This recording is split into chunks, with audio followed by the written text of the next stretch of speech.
restarting the shit that I left uh, about the Kmart. And so Mr. Trump has not fulfilled his one of the biggest promise that actually touched the American workers directly. Americans are making less money. Uh, Americans are doing cheap job. Americans are filling in the shoes of Mexicans and Hondurans and Nicaraguans and Colombians, and slowly the white American disgracefully are driven from urban area to rural area. South Carolina, North Carolina, probably tomorrow Oklahoma and Montana uh, will become a refugee sanctuary for the poor white people.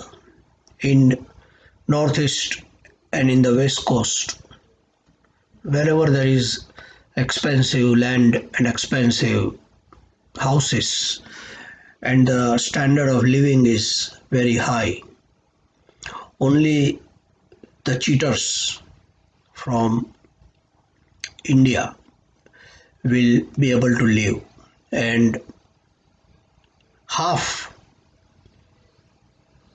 of the Uttar Pradesh and Gujarat will be in the US. So Mr. Trump has failed there. Not a single Democrat, uh, right from Bernie Sanders, who talk about the 1% always, to Elizabeth Warren, to the cheater Joe Biden, to Amy Klobuchar, and everyone, because they have created this monster in the US called H1B. Uh, the entire monster was created way back in 1965 by Mr. Kennedy. But his intentions were very genuine. What has happened is every good intention is always been hijacked by the politicians, and here we are. If you are a hiring manager and you receive 100 resume for any post where somebody has to sit down on the chair and table in front of a laptop or a computer to work, not a factory job, the first 95 resumes are Indian. It's my personal experience. So Mr. Trump has failed there, and he will, in his second term, maybe he will resort to a more liberal policy, and maybe people of America will be required probably go to Nicaragua or Honduras or El Salvador to work, cut the loans there. That's what probably, and that's what Mr. Trump was doing in his casinos and his businesses. So a big failure. Unfortunately, the Democrats are not pointing it out because they would be doing the same thing. They have been doing same thing. It's unfortunately some Republicans who are pointing out this failure of the president. So from there I will go to another Trump's child, the Iran crisis. I am definitely not going to go into the crisis, why the crisis was born, what was the politics behind it, because it's a very complicated thing for a stupid person like me. But I must, and I always believe that Iran, first of all, Iran is not an Islamic country. It is not an Arab nation. It is a Farsi nation. Shah Pahlavi Raja had a great relations. Iran has a age-old relations with India. And Iran also had a very great relation under Raja Shah Pahlavi, Iran Shah, with America. Iran is a very civilized nation, and the Americans used to say same thing about India under Mrs. Indira Gandhi when Indians were building the nuclear weapons and other good stuff. The Americans are using the same language for Iran which they used for India. Now that they know that as far as India is concerned, looking at its population and its its record of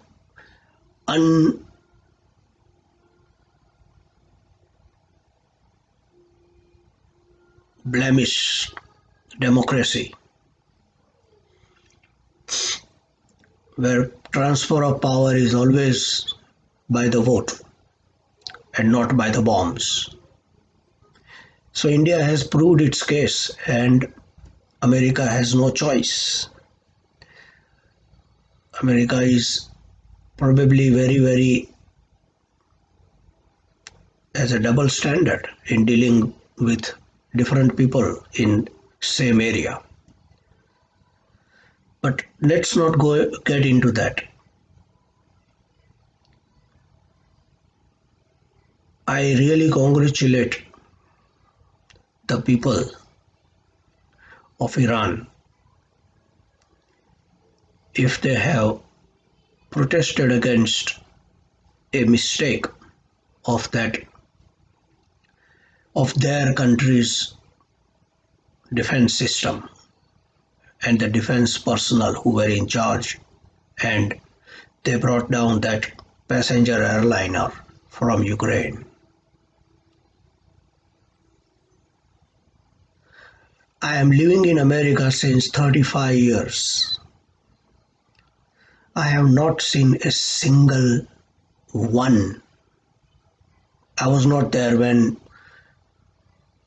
the civil rights movement by Martin Luther King was going on.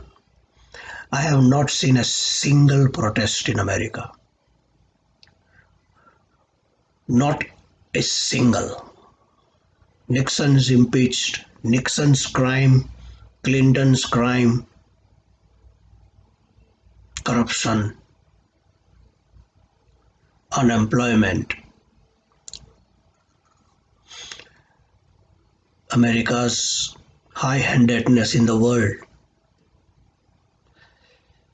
The American people are very reasonably wealthy than Iranian people. But the great credit goes because if Mr. Trump's claim and if the United States claim that Iran has no democracy, Iran is in the hands of animals, then in my opinion, this protest would have been impossible. The Iranian Republican guards and the army and everybody would have massacred people before even they leave their home to do this protest. And I see this picture on CNN, another mother chode media. It's not like 10 or 15 people. They are showing at least thousands and thousands of pictures. You see the heads, and in the film, in the picture, you feel that there are more than 1,000. And Trump is such a shameless person that he blame Iran for human rights. In his opinion, Iran is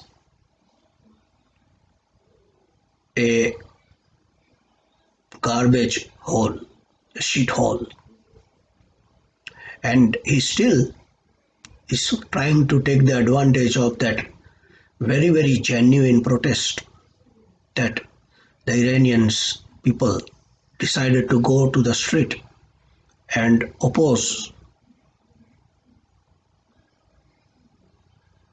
I really demand, I really remind, it reminds me in the days of 1970s, so many times in Mrs. Indira Gandhi's regime, because Mr. This Mother Chod Pheku is so lucky and his thugs are so lucky that Muslims have lost the respect in the world. Imagine if Mrs. Indira Gandhi would have done this article removal thing. US in those days would have put a sanction on India, probably even send a warship. Freeing Bangladesh was a right decision, but the United States considered India in those days as a satellite nation of Russia. You know what satellite is? Your land, that there are two gotas below your land. They are satellite. The satellite of your gota, of your land. The gotas are the satellite of your land. India was a satellite of Russia and Pakistan was a satellite of America. The Pheku is so fortunate that the things are cleared for him.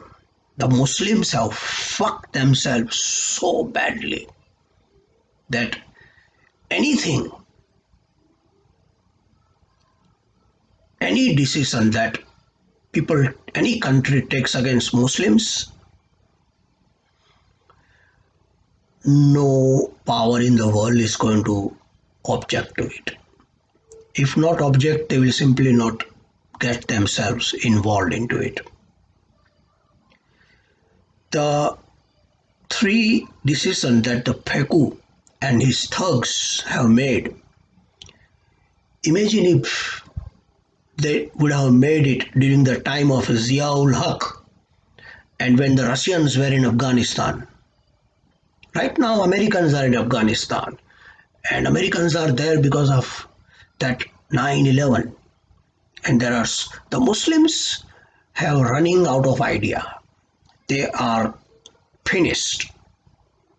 If they continue to think that doing this terrorism is going to take them anywhere, they are dead wrong.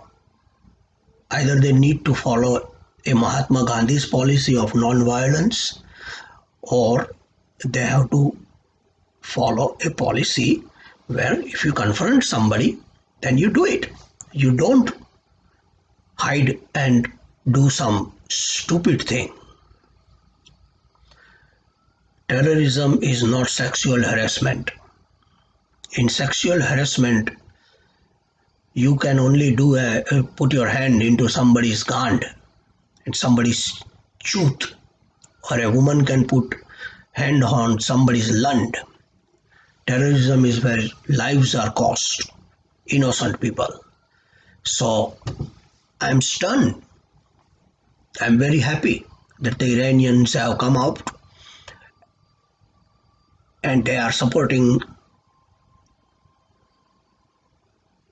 or they are opposing, in a way, a wrong decision, a crime. committed by their government. Which government would have allowed it? The Indian government is allowing, I think so, the protest that is being done currently for this draconian citizenship law. In America, there is not a single protest since I am here in 35 years. I have a news. I have something that is, I do not know. I am not, it is just, I heard, unsubstantiated, that in these places where there is a lot of large black communities are living, urban areas like Brooklyn and Harlem, Bronx, Detroit, they have kept, the government has kept the roads very big so that tanks can enter. You will not see the same thing in a community which is not